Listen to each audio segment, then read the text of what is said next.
Hello, everyone. This is the April presentation of the Friends of History First Wednesday Lecture Series. I am Ben Woodbury with the Friends and will be your host today. As a reminder, all recent, past, and future First Wednesday online lectures are now available on our new Friends of History webpage. The citation is below. Just click on the lecture series link on the homepage. Information is also available on the webpage on the walking tours of historic downtown Santa Fe, a major initiative of the Friends of History. Our monthly lectures are being provided free of charge by the Friends of History with the support of the New Mexico History Museum. We do, however, accept and encourage donations. These will go directly to support the lecture series and, more importantly, all History Museum programs and exhibits. Should you wish to make a donation, just go to our website and click on the Donate button at the top of the page. Before introducing today's speaker, I want you to know that information for next month's, that is May's, presentation will be available shortly. Just look for an announcement in our upcoming email. If you wish to be on our mailing list, you can sign up on our webpage or email us at New Mexico Museum History Friends of History at gmail.com. This is also cited below. Today's speaker is Miss Cynthia Culbertson, who will speak on Hoofbeats Through History, the story of the horse in New Mexico. A horse lover since birth, Cynthia has served as a consultant for multiple museum exhibitions featuring horses. Most notably, she served as co-curator of an exhibition at the International Museum of the Horse, featuring artifacts from 27 museums around the world, including such prestigious institutions as the British Museum and the Metropolitan Museum of Art. She has also served as a consultant for the equine components of many other projects, including one at UNESCO World Heritage Museum. As well, Cynthia is the author of several books on the subject of Arabian horses and is a regular contributor to international equine media. She has been a lecturer in more than 10 countries and has scripted and narrated multiple educational videos, including a New York Times Vision Award recipient. We are most fortunate to having her join us to international equine media. Cynthia's presentation will focus on the influence of New Mexico narrated in the history of the horse in the Americas, a story both fascinating and profound. From prehistoric times to the present, she will offer evidence that New Mexico is arguably the most significant state in the story of the horse. Presentation will focus on the influence of New Mexico narrated. As is our practice, Ms. Culbertson's talk will be followed by a live question and answer period. Questions and comments can be posted at any time during and after the presentation on the YouTube chat room just below this video. Upon completion of today's event, both the lecture and the Q&A session will be posted on the Friends of History webpage, as well as the History Museum's YouTube and Facebook pages. And now we welcome Ms. Culbertson. Thank you for that kind introduction. I'm very honored to be with you all today, and many thanks to Friends of History for your steadfast support of our cultural heritage through the Museum of New Mexico Foundation. My topic today is a very broad one, and to truly do it justice, we would need experts in paleontology, zooarchaeology, Native American history, Spanish colonial history, cowboy and ranching culture, and beyond. And I'm not an expert in any of those fields, but I do come to you with passion. Passion for the horse and its influence upon humankind, and passion for the history of the land of enchantment, our great state of New Mexico.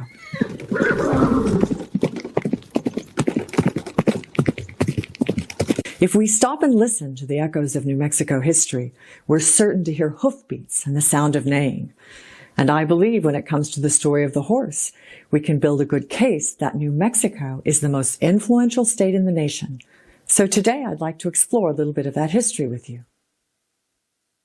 So when do you think New Mexico first experienced the sound of the hoofbeats of horses? A good guess might be the 16th century, when Spaniards first brought horses to what is now New Mexico. But in truth, the sound of hoofbeats go much, much further back into history. Scientists have a more complete outline of the evolutionary history of the horse than almost any other animal. And most of this story took place in North America, where ancestral horses grew from many-toed browsers adapted to a jungle and forest environment to single-hooved grazers when the climate became rich with grasses. The ancestors of our modern horses have been around about 55 million years. And to put that into perspective, the dinosaurs went extinct about 65 million years ago. New Mexico plays a prominent role in this history, since many fossils representing the evolutionary history of the horse are found here, especially from the Miocene period. This slide shows the distribution of ancestral horses about 20 million years ago, and you can see virtually all of New Mexico is included. Ancestral horse fossils in New Mexico include many examples of protohippus, a three-toed type of horse about the size of a modern donkey. There was even an entirely new species of protohippus found in Dixon, New Mexico in 2009. That species lived here in a time period of about 14 million to 6 million years ago. The photo on the left is of the find in Dixon, New Mexico, while the right is a more complete example of protohippus, and at the bottom is a diagram of those three toes. And to stray from the topic just a little bit, can you guess what other ancient animal was discovered at this same site? A camel. Camels also evolved in North America, specifically Western North America, and so New Mexico features in that story too, from fossil history to the U.S. Camel Corps. And yes, camels are another passion of mine, and a bit closer to my special area of history, the Arabian horse in the Near East. But I digress. Back to the horse. At this point, we're just listening to the pitter-patter of ancestral horses with many toes. But we're almost to the sound of hoofbeats in New Mexico, which first happened during the Pleistocene period, more commonly known as the Ice Age. Horses, zebras, and all fossil horses of the genus Equus have a single hoof. This map shows us that New Mexico is rich with fossils of these ancestors of our modern horses throughout our entire state. From these artists' renderings, we can recognize these as equus, horses, and certainly a galloping herd of these would give us the sound of hoofbeats. We now have a date range of more than 50 million years from the ancestors of these horses to these animals recognizable to us, which lived about 125,000 years ago to 12,000 years ago. So now you have an idea just how long New Mexico has been associated with horses. This slide shows the migration of horse ancestors to Asia beginning several million years ago. Again, note the highlight includes New Mexico. But about 11,000 to 13,000 years ago, the last of these horses left or became extinct in the Americas. Ironically, this is about the same time groups of humans were crossing into the Americas from Asia, but also the time when Alaskan grasslands were becoming tundra. So whether it was the lack of grazing due to climate change or whether humans contributed to the demise of the horse in America is still unproven. This story is also still evolving, as a recent study indicated that the family tree of horses may be further simplified by studying ancient DNA that shows that fossils identified as different species may have actually been the same far-reaching species. I have always loved this quote. Far, far back in our dark soul, the horse prances. And of course, this quote also has a New Mexico connection, since these are the words of D.H. Lawrence, the famed English writer who came to New Mexico, fell in love with our state, and is actually buried in Taos. But the question for us today is just how far back does the horse prance in human history? I thought it was important for us to ask this question and explore the backstory a bit before coming back to New Mexico.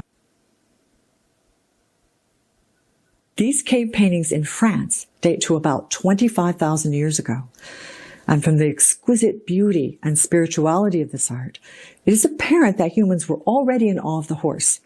By this time, they had definitely pranced into our souls.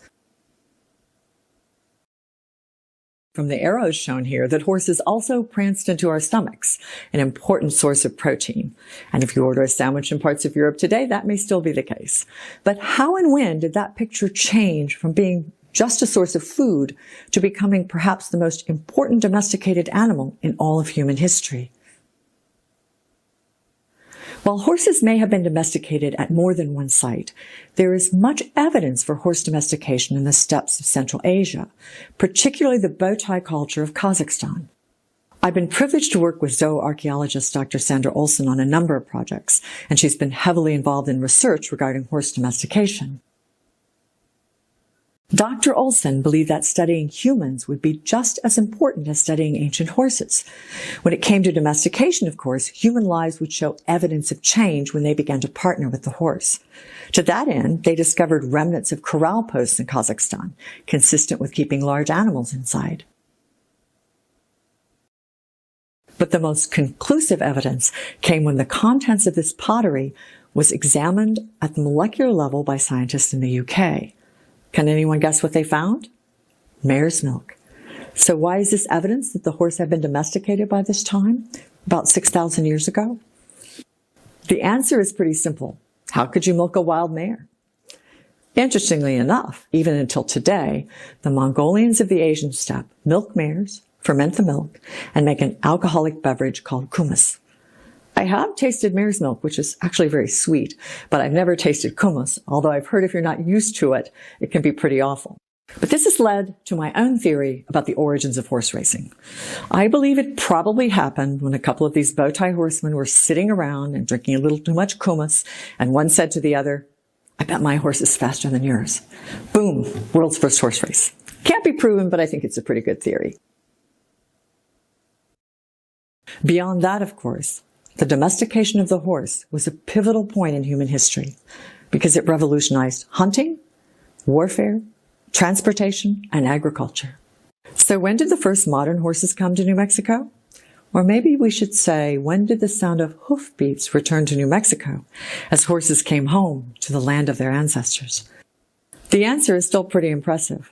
The very first horse to enter what is now the United States of America was with DeSoto in Florida in 1539. New Mexico was next in 1540. And this is just 19 years shy of 500 years ago. This was with Francisco Vescas de Coronado. I think it's interesting because I found out when researching pictures for this lecture that this historic Remington painting is actually available online as a beach towel, which is rather ironic since New Mexico is not exactly known for its beaches. But most of the approximately 250 horses that entered what is now New Mexico with Coronado were either of Arabian blood, Barb, or Andalusian in origin, all of which indicate the strong influence of North Africa and the Islamic world of Spain. Now, once again, I can't help but stray from the topic just a bit because my specialty is the Arabian horse. When the Europeans first encountered Arabians, it was during the Crusades, and from the 1500s of the Ottoman Empire to when Napoleon conquered Egypt, European and later American art changed forever in its depiction of horses once these Arabians were introduced. Whereas previously, horses were mostly shown as beasts of burden in European art. With the coming of Arabians, generals, leaders, and the aristocracy were depicted on these noble animals, and the horse itself became an important part of the images. And I bring this up because when we see artistic depictions of Coronado, they almost always show him riding a white horse that certainly looks more Arabian than Andalusian. But even when the native peoples who had never seen horses drew the Spanish horses, we notice the characteristics of the Arab or Andalusian as seen in this rock art, with the high arched necks, delicate legs, prancing gait, and even the small inward tipped ears. And I thought it would be interesting to compare this rock art from Arabia, dating to approximately 2,000 years ago, with the rock art depicting the Spaniards' horses in the Southwest. Everyone thinks of the Kentucky Derby, which will be 147 years old this year, as a historic American horse race. But where was the first horse race in what is now the United States? New Mexico, of course. It was an unofficial horse race, but a horse race nonetheless. And most importantly, a horse race of record. We know it was run on December 27th, 1540. That's 481 years ago, between Rodrigo Maldonado and Francisco Coronado. Coronado fell off his horse in front of Rodrigo's horse and was hit in the head. We also know that the injuries Coronado sustained during this race actually affected him for the rest of his life. And just in case you didn't believe me earlier, here is yet one more portrait of Coronado, an idealized painting of him encountering Native Americans, demonstrating that important personages in European and American art were almost always depicted riding an Arabian horse.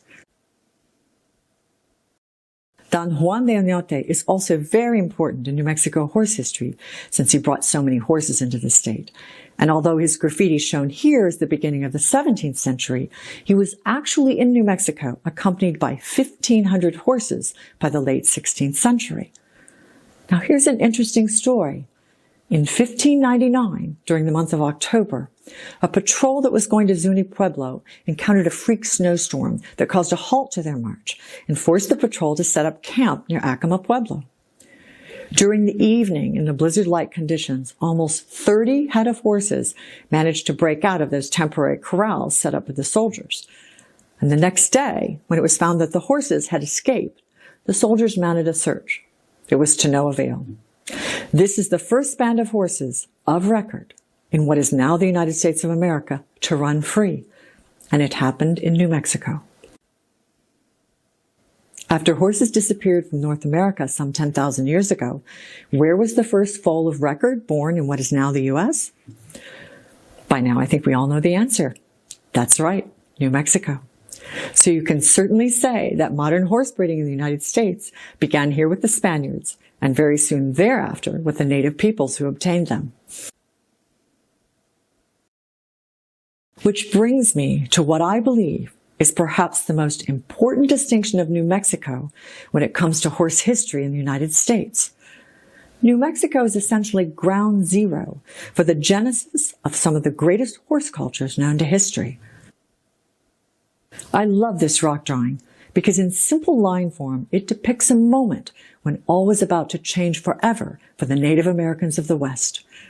The artist also depicts a gesture which reflects the unrivaled future success of these peoples with horses. Instead of capturing, killing, or trapping the horse, the human appears to be reaching out, indicating kindness and solidarity, the beginnings of a partnership that would forever shape American culture. Here we see a map of where and approximately when the native peoples of the Americas obtained horses. And you'll notice the pink lines of the map confirming that the heaviest dispersal and among the earliest is through New Mexico. And thus began the development of a horse nation among the tribes of the West, as evidenced by this powerful poem. My horses, prancing they are coming. My horses, neighing they are coming. All over the universe they come. A horse nation they will dance. May you behold them. A pivotal moment of the history of the horse in New Mexico was the Pueblo Revolt of 1680. Prior to that, the Spaniards used the native peoples as slaves, and they were forbidden by law to have horses or guns. Yet they learned how to train horses for riding and as pack animals during their tenure as forced laborers. At the time of the revolt, the Spaniards were forced to leave so quickly that they left many horses behind, with a group of people who had gained familiarity with them. So in the 14 years before the return of the Spaniards to power in the region, the Puebloans raised large herds of horses and began trading them to nomadic tribes throughout New Mexico and the region and teaching them how to ride and train horses. The horse revolutionized every aspect of the lives of these people. Hunting, warfare, transportation. Having never seen horses before, there were no words for these amazing animals among the native peoples, and they were variously known as big dog, elk dog, or holy dog, since previously dogs were the only pack animals of these nomadic tribes. Remember when I spoke earlier about how Sandra Olson studied the people to find clues as to how their lives might have changed at the moment of horse domestication? This same concept may be applied to native cultures. A perfect example is the teepee. Before the horse, teepees and other dwellings were limited in size by the amount the nomads and dogs could carry. It was only with the coming of the horse and its superior strength and size did larger teepees begin to appear. So this stereotypical symbol of Plains Indians exists in this size and form because of horses returning to their ancestral homelands. The horse also gave these cultures something else that was extremely precious: time. The hours spent moving, hunting, and gathering food, or even in warfare, were dramatically decreased. There was an equally dramatic increase in the detail and type of art produced by the Native Americans, as we can see in these examples. Shields, horse masks, dance sticks, and even toys. This art also shows the importance of the horse as a revered artistic symbol of strength and spirituality. The most amazing part of this story, however, also involves time. Many military historians believe that nomadic tribes of the West, particularly the Comanche and the Kiowa Apache, were perhaps the best light cavalry in all of history. What makes this achievement mind-boggling is that other cultures using the horse, such as the Bedouin, who conquered 2/3 of the known world on the back of their Arabian horses, or the Mongol Empire, the largest contiguous land empire in history, had horses for thousands of years to develop this expertise. The Native Americans had only 2 centuries at best from the time they first encountered horses. Other cultures also had written treatises on horse training, from Xenophon of the Greeks to the Kukuli tablets of the Hittites, to the Furusiya manuscripts of the Islamic world and the countless European works on horses and horse training. Yet the Native Americans became some of the world's most famous horsemen in the blink of an eye in historical terms. Look at this warrior's ease with his horse, using a knotted rope instead of a bit. No blanket or saddle. This most definitely can't be credited to observations about riding horses from the Spaniards, with their severe bits, spurs, and heavy saddles. I believe this warrior's horsemanship would be the envy of even the best Olympic rider today. There is another great parallel to be drawn between other famed nomadic horse cultures in history, such as the Bedouin and the Mongols, and the development of the Native Americans' expertise with horses. Rather than just a beast of burden, the horse was a respected comrade, a brother, loved and admired for its courage and importance to life and culture. Their very lives became dependent on horses.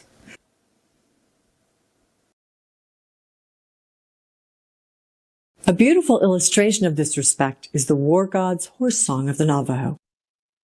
I am turquoise woman's son, on top of belted mountain, beautiful horses.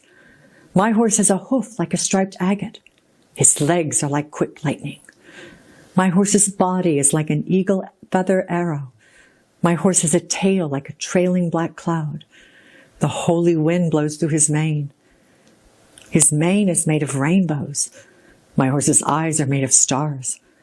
I am wealthy because of him. Before me peaceful, behind me peaceful, under me peaceful, over me peaceful. Peaceful voice when he neighs. I am everlasting and peaceful. I stand for my horse.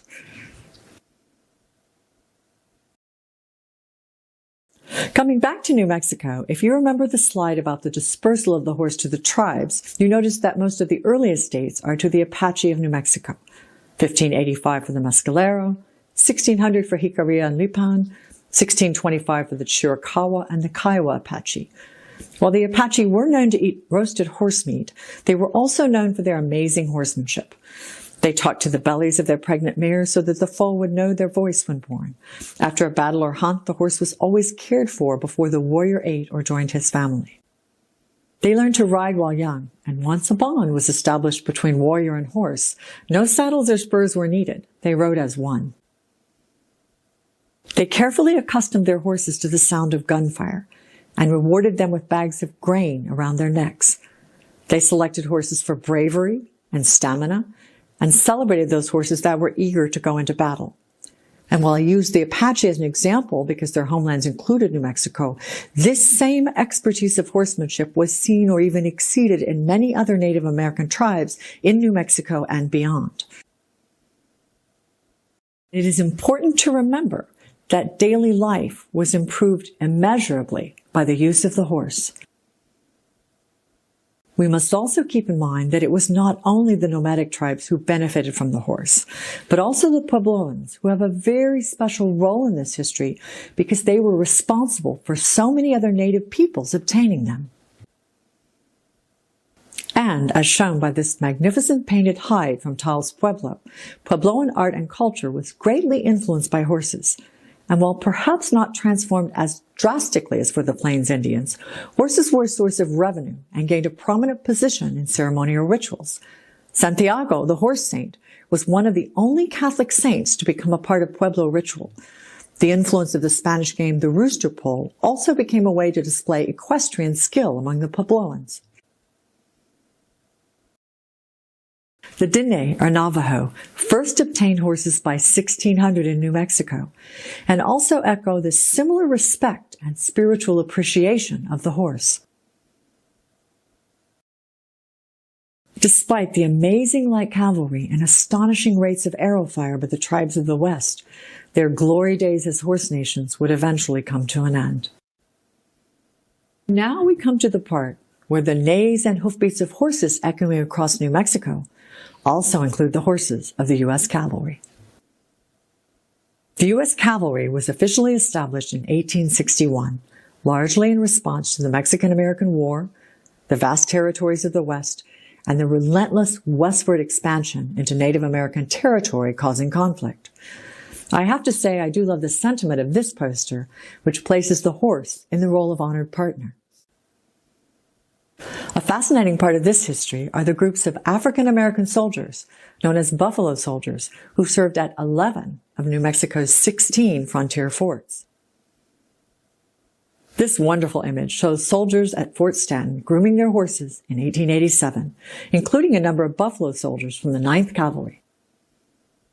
And another historic photograph, dated 1898, of the last Buffalo Soldiers to serve in New Mexico. I love this photograph of a U.S. cavalryman and his lady. They look pretty serious, but notice anything unusual about this picture? They have switched hats, which I think is a great bit of humor for us all to enjoy all these years later. The story of the horse in New Mexico could never be complete without addressing cowboys, cattle, and ranching, a subject well deserving of its own lecture. From the days of the open range to the establishment of large ranches, horses were integral to the cattle industry in New Mexico, and the state has a particularly rich heritage in ranching. In many ways, a cowboy culture also arose, and like the horse cultures of Native American warriors, riding and training skills and a knowledge of horses was paramount to success. This great photo from the Library of Congress shows a group of New Mexico cowboys from a large historic ranch in the territory. Notice the different style of hats. Obviously, cowboys of that era did not all wear what we consider today to be a cowboy hat. And I had to include this guy because his sense of style is definitely his own. So, from the ancestors of the horse, who called New Mexico home 50 million years ago, to the first sound of hoofbeats 100,000 years ago, to New Mexico today, where there are approximately 147,000 horses. The story of the horse in the land of enchantment is far from over. From ranching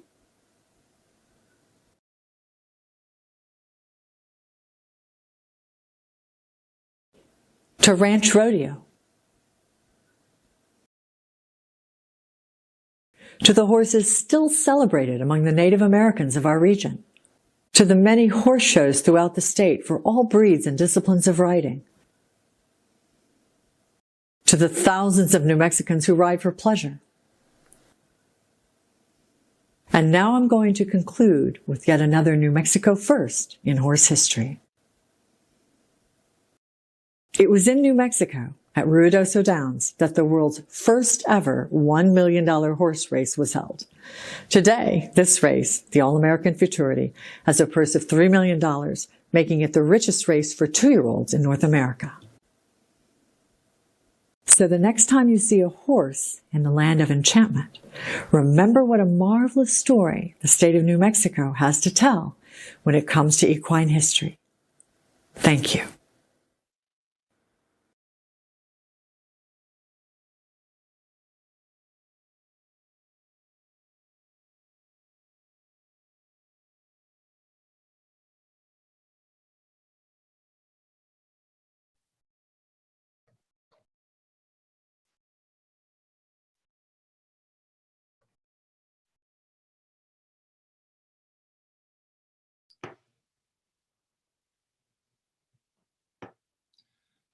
Cynthia, Yes. thank you very much.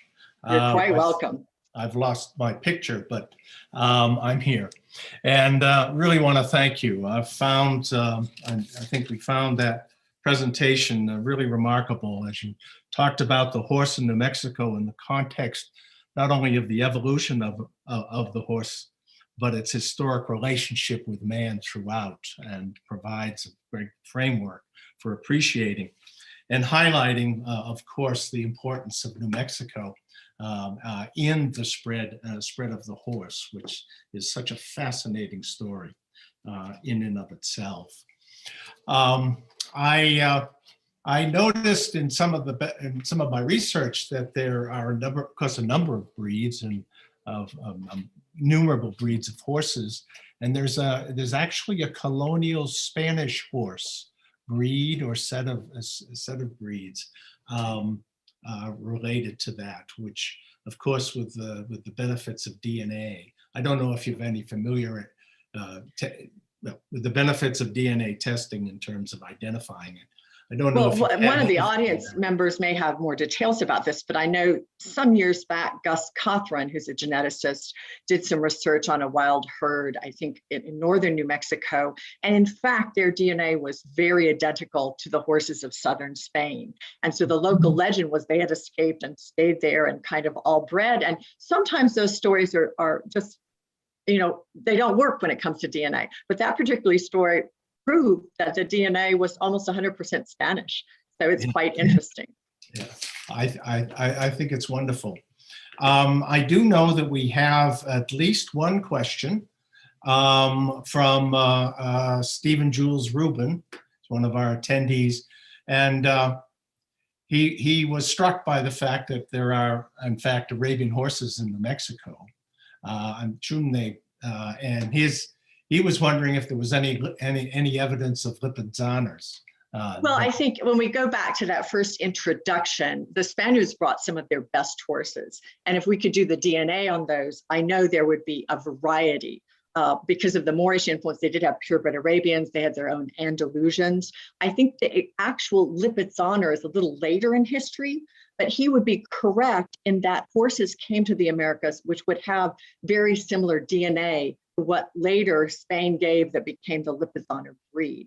And then certainly in modern history, New Mexico, like many states in America, has so many different breeds of horses that today, certainly, I'm sure there are Lipizzaners here as well as Arabians and many other breeds. But I think in that first importation, the Lipizzaner as a breed was not so firmly identified, but its ancestors would have been among those horses coming to the Americas. Yes, indeed, just fascinating. I'm also struck at the close bonds between the man and the horse. And also, I think it's reflected within New Mexico in terms of the relationships with among the Spanish, the Puebloans, and ultimately what we refer to ourselves as the Anglos, who came into the state and have each had their strong ties. Just shows what a unique bond there is. And all three of those culturally had really great horse histories. We can't discount the Spanish. They had an incredible history of horsemanship.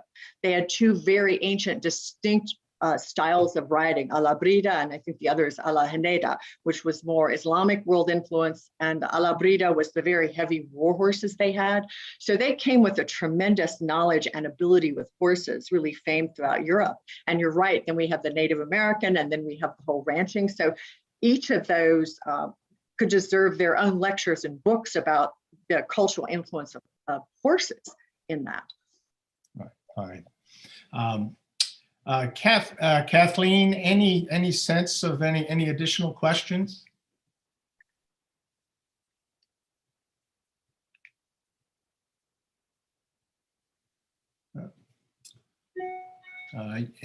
Maybe while we're waiting on her, I want to point out, I think I said at the beginning, this lecture is so broad, it would take many experts to do it justice, but I wanted to give a shout out to some of the references I used. Please do.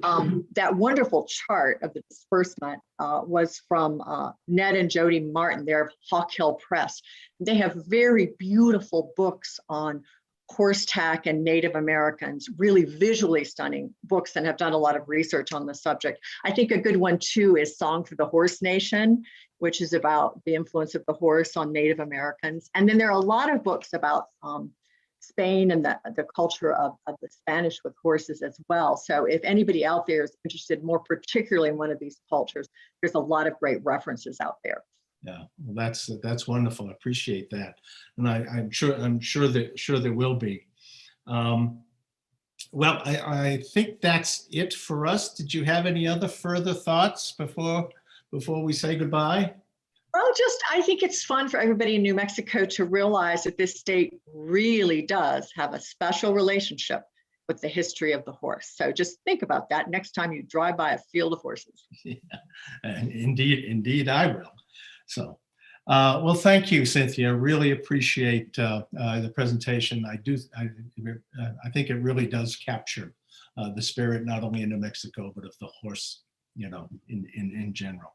And we much appreciate your taking the time. You're quite welcome. For our audience, I did want to mention we had some dialogue with the Northern New Mexico Horsemen's Association, and they have mentioned that they are going to be sponsoring a talk by Joy Poole based on her book Over the Santa Fe Trail to Mexico, excuse me, which is a travel diary of Dr. Rowland Willard. And the details on that will be provided are now in the chat for those who wish to consider that. Thank you for taking the time to enjoy this presentation.